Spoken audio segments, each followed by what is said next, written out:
Estou cumprimentando você, meu irmão, com você, minha irmã, na gloriosa paz de nosso Senhor Jesus Cristo.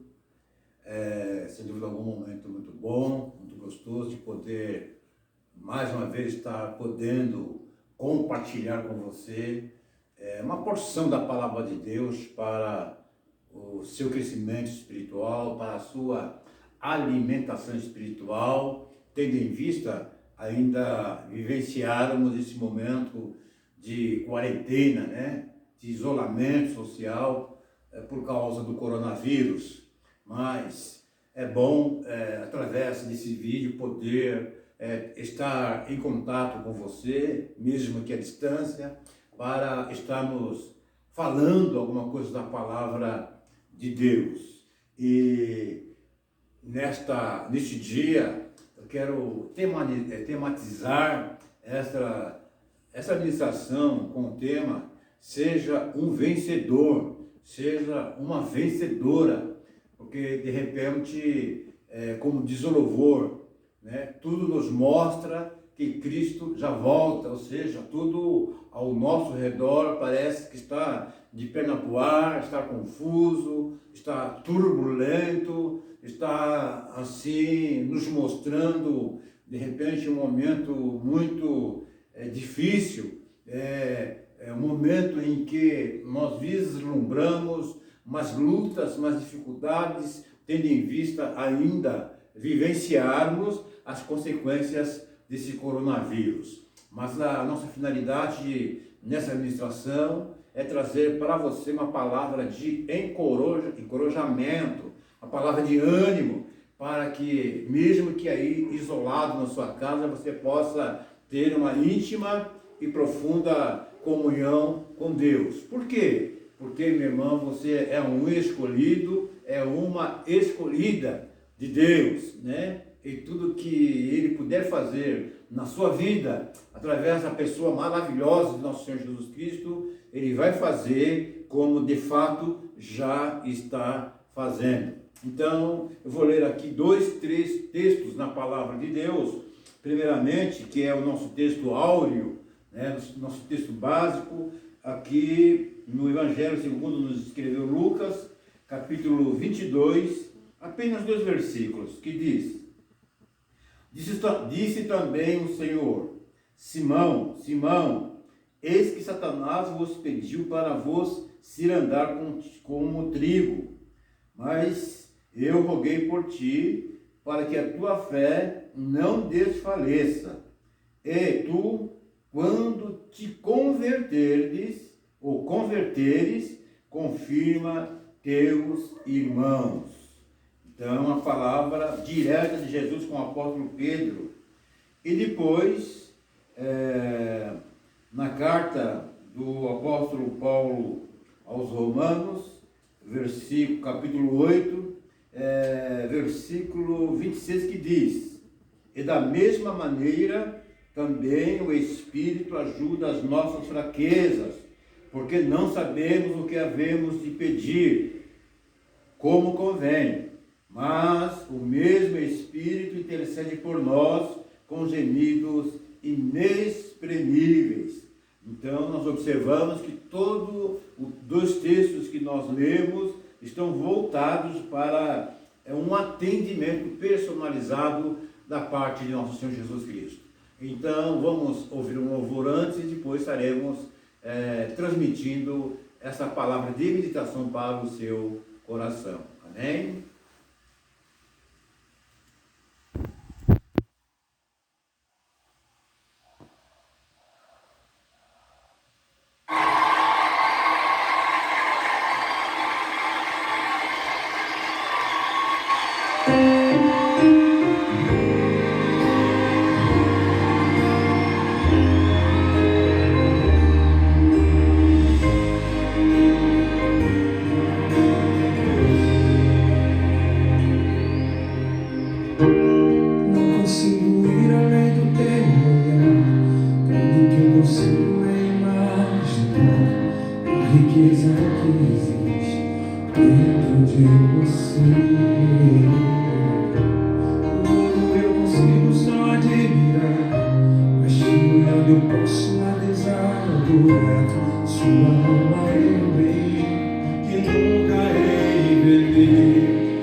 Graças a Deus. Então, como nós ouvimos aí, nesse louvor ministrado pelo Anderson Freire, você tem uma marca.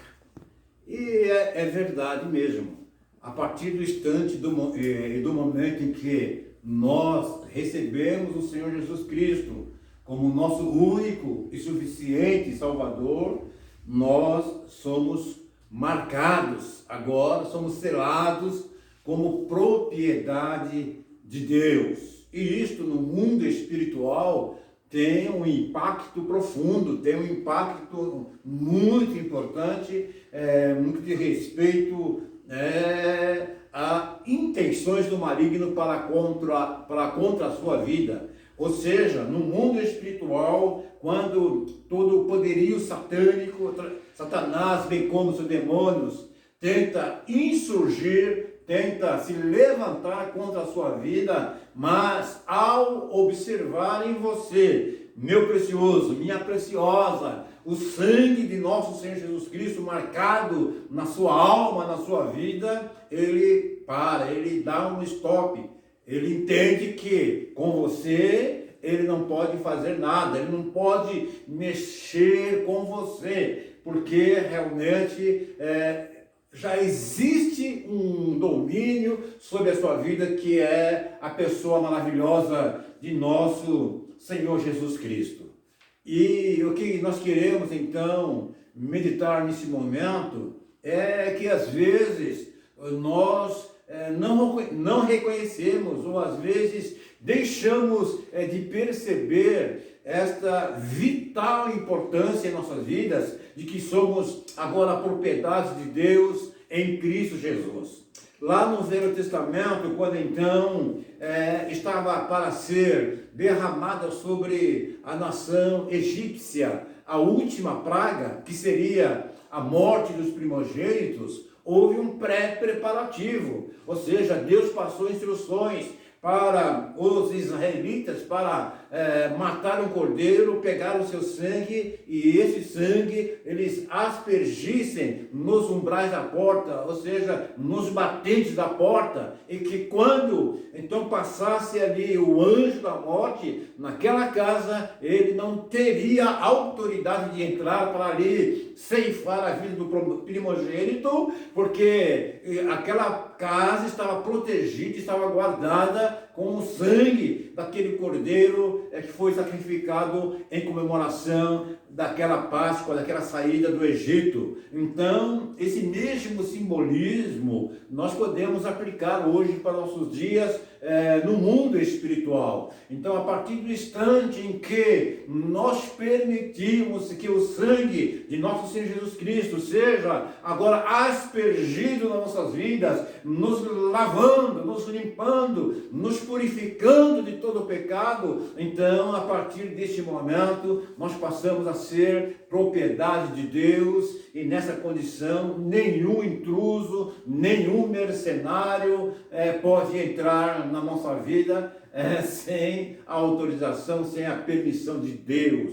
Então, o texto que nós lemos aqui no Evangelho segundo nos escreveu Lucas, lá no capítulo 22, versículos 31 e 32, é uma passagem bastante conhecida, em que Jesus se dirige ao apóstolo Pedro, né, no que diz respeito às coisas que estavam por acontecer ainda no virar da noite daquele dia, daquela quinta-feira para a sexta-feira, em que estaria começando o seu calvário, estaria começando, né, todo aquele desenrolar da crucificação de nosso Senhor Jesus Cristo. Então, houve o cerimonial da última Santa Ceia, Jesus ministra ali as suas últimas palavras, as suas últimas orientações, e Pedro, percebendo que de repente Jesus estava transmitindo ali um tom de que ele estaria sozinho, de que estaria sendo perseguido de morte, então Pedro se posiciona: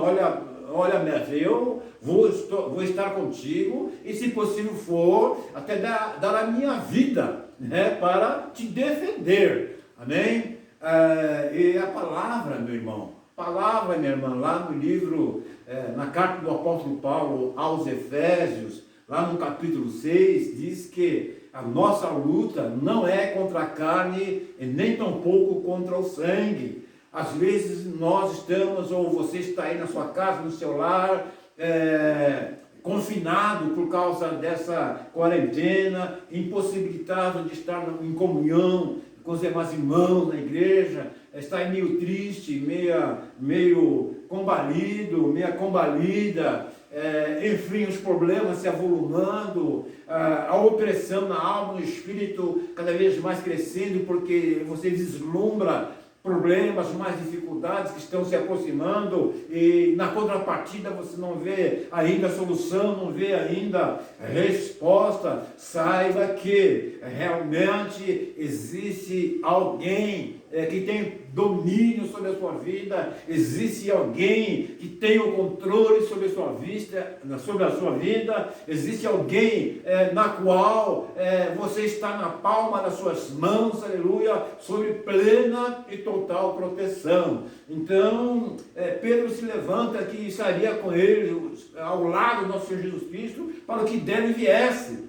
Mas Jesus fala para Pedro: olha, Pedro, o diabo se levantou para se andar aí, para fazer um levante contra a sua vida. Mas eu gostaria que você prestasse atenção nessa palavra de Jesus. Eu, Jesus, orei por você. Eu, Jesus, intercedi por você, para que ele, Satanás, não tivesse sucesso contra essa investida contra a sua vida. Amém? Então nós observamos nesse versículo, Lucas capítulo 22, versículo 32, que Jesus já demonstra ali um cuidado especial, já demonstra ali uma atenção especial para aqueles que são seus, para aqueles que vão, no caso ainda, receber o seu sinal, o sinal do seu sangue derramado lá na cruz, daqueles que estarão entrando debaixo da tua cobertura espiritual. Então são e serão pessoas preciosas para o nosso Senhor Jesus Cristo. Haja visto que lá no Evangelho de João, lá nos capítulos 16, 17, na sua oração sacerdotal, ele faz uma intercessão por aqueles apóstolos que ali estavam junto deles, fez uma oração intercessória por aqueles que ainda haveriam de vir no futuro, né? Fazendo aqui uma redundância,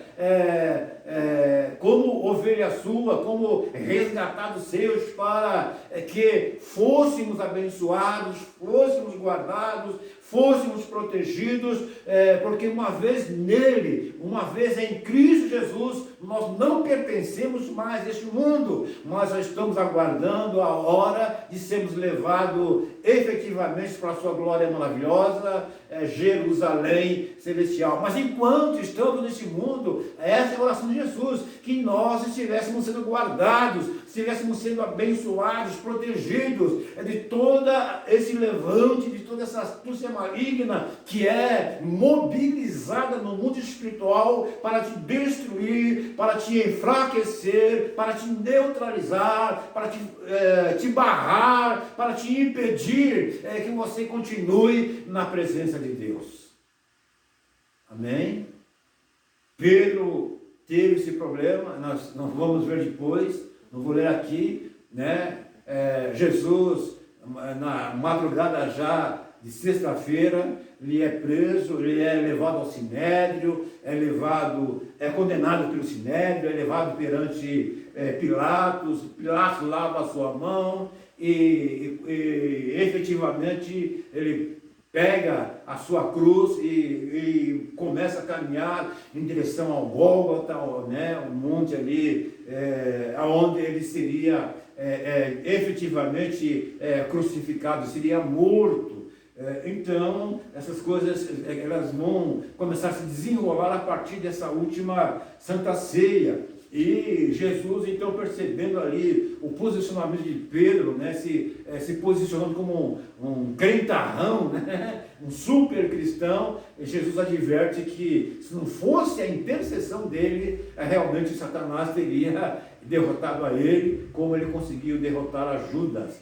E na madrugada de sexta-feira, já madrugada dentro, quando então Jesus, enfrentando ali o sinédrio e já sendo esbofeteado, já sendo espancado, já sendo chicoteado, ou seja, já sendo martirizado, rosto ensanguentado por causa da coroa da cruz que colocaram em sua cabeça, hematomas já pelo rosto afora, por causa das bofetadas que ele levava das pessoas que estavam ali o julgando, né? Então, quando Pedro observa que aquela situação era uma situação crítica, era uma situação de vida ou morte, ele reposiciona a sua opinião. Porque ele foi interrogado por 3 vezes por algumas pessoas que estavam ali no pátio da casa do sumo sacerdote, vendo também o desenrolar dos acontecimentos no que diz respeito ao julgamento de Jesus.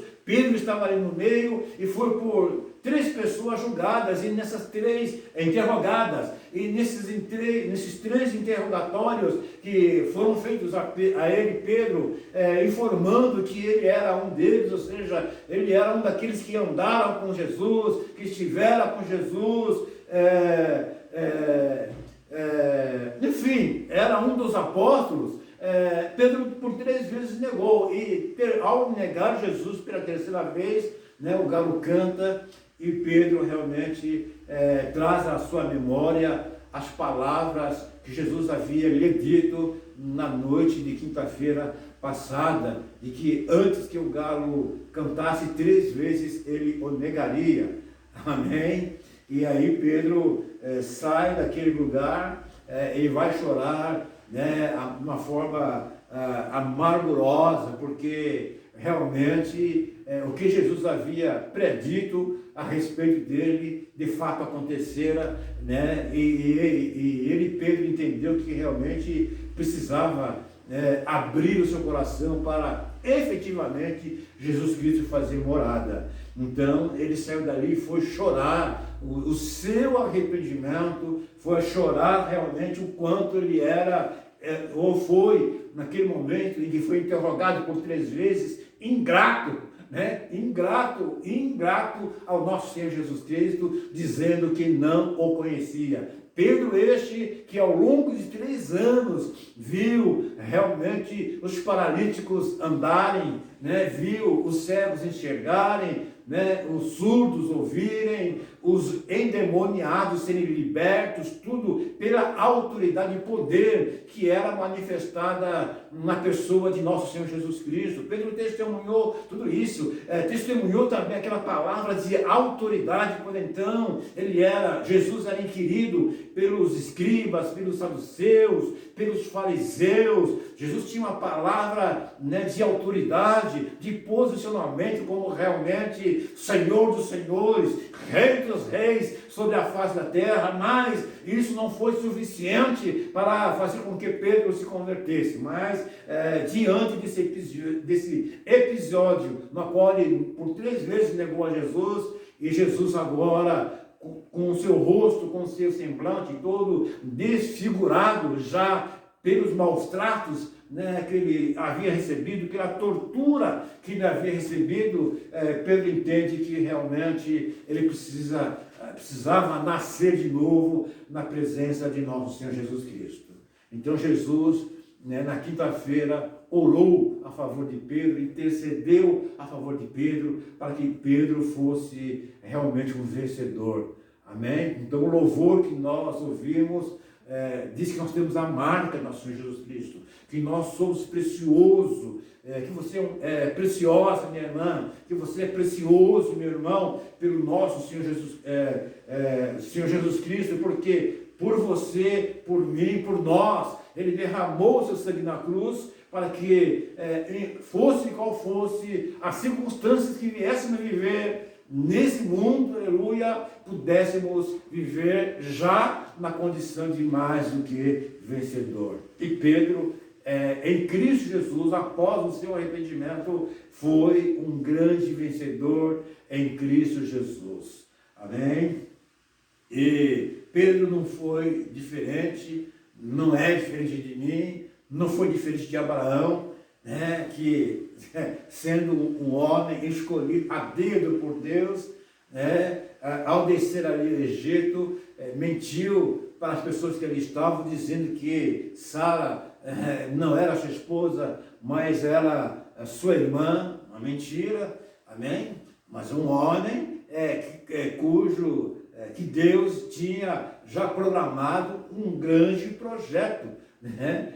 As nações seriam abençoadas, dele se formaria uma grande nação, embora ainda não tivesse nascido Isaac, mas Deus já tinha estabelecido sobre Abraão um grande projeto, né? Deus escolheu Abraão para desenvolver nele, até em função da sua fé, obviamente, um grande projeto, mas Abraão mentiu, né? Se nós vamos caminhar um pouquinho pela Bíblia, Jacó tinha um apelido de enganador, enganou seu irmão para receber a bênção da primogenitura. Mas dele, Jacó, nele, né, na pessoa específica de Jacó, a sua descendência, formou-se a nação israelita.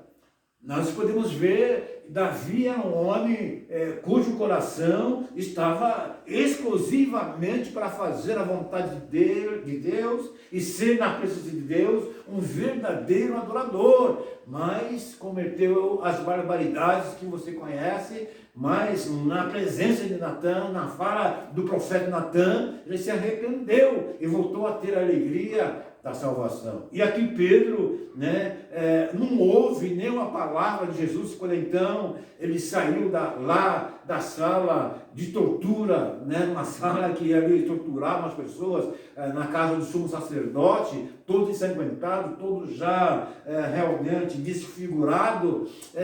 Jesus olha para Pedro, não diz uma só palavra, mas um olhar de carinhoso, de amor, de afeto, de cuidado, de proteção para com Pedro, aleluia, emanou pelo olhar de Jesus, e Pedro sentiu na sua alma, no seu coração, o quanto Jesus o amava, amém? O quanto Jesus o amava, e isso é válido para mim, para você, nos dias atuais. Jesus pôde falar pessoalmente a Pedro o quanto ele o amava, amém? E para nós, no século 21, terceiro milênio, vou repetir aqui a palavra de Deus, que fala através do apóstolo Paulo, aqui no livro, na sua carta à igreja de Roma, capítulo 8, versículo 26, que diz: e da mesma maneira também o Espírito ajuda as nossas fraquezas, porque não sabemos o que havemos de pedir, como convém, mas o mesmo Espírito intercede por nós com gemidos inexprimíveis, gemidos inexplicáveis. Amém? Assim como Jesus falou para Pedro: olha, Pedro, estou orando por você, estou intercedendo por você hoje, né? Minha irmã, a palavra é esta. Da mesma forma, ele está intercedendo por você, meu irmão, minha irmã, através do Espírito Santo, da marca, do selo que está aí impregnado na sua alma, amém? Jesus está velando pela sua vida, intercedendo ao Pai. Jesus está hoje assentado à direita de Deus, e sem dúvida alguma, ele está defendendo todos os seus interesses com relação à sua pessoa, diante do trono de Deus, aleluia. Então, ele clama, ele advoga as suas causas, ele briga, melhor dizendo, num bom sentido, para que você esteja vivendo hoje os melhores dias da sua vida, mesmo que seja em meio à tribulação, mesmo que seja em meio à dificuldade, mesmo que seja em meio a enfermidades. De repente, você tem aí um parente que está internado por causa do Covid-19, de repente você tem aí alguém internado na UTI, né, à beira da morte por causa desse Covid-19, ou por uma outra enfermidade qualquer, de repente você tem alguém aí, né, na UTI, ou seja, no último instante, nos últimos recursos medicinais, aleluia, para salvar a vida dessa pessoa. Saiba que Jesus está intercedendo por você com gemidos inexplicáveis, né? Com gemidos que não dá para explicar, de tão profundo que ele é, de tão profundo que eles são, a respeito da sua vida perante Deus, para que você seja um abençoado, seja um vencedor, seja uma vencedora em Cristo Jesus. Amém? Pai Santo, Pai maravilhoso, nós estamos ministrando aqui essa oração, Pai, para que aonde estiver agora o teu servo, a tua serva, meu Deus, quem sabe com seus olhos marejados de lágrimas, quem sabe com o seu rosto marcado pelas gotas das lágrimas que por ele escorrem, tal é a aflição, tal é a angústia, ou tal é, quem sabe, a depressão que o teu servo, a tua serva esteja vivenciando neste momento. Meu Deus, aleluia, me faça intercessor na pessoa maravilhosa de nosso Senhor Jesus Cristo por essa vida, para que a doce consolação do teu Espírito, a unção dos céus, aleluia, seja sobre essa vida agora, e essa vida receba paz, receba alegria, receba cura, receba a bênção, receba a tua vitória, porque Jesus, tu já venceste por nós no Calvário, e cabe-nos agora simplesmente confiarmos no teu poder e na tua misericórdia. Que o grande amor de Deus, a graça maravilhosa de nosso Senhor Jesus Cristo e a profunda comunhão do Espírito Santo seja sobre a sua vida hoje e para todo sempre. Amém. Que Deus te abençoe e até a próxima.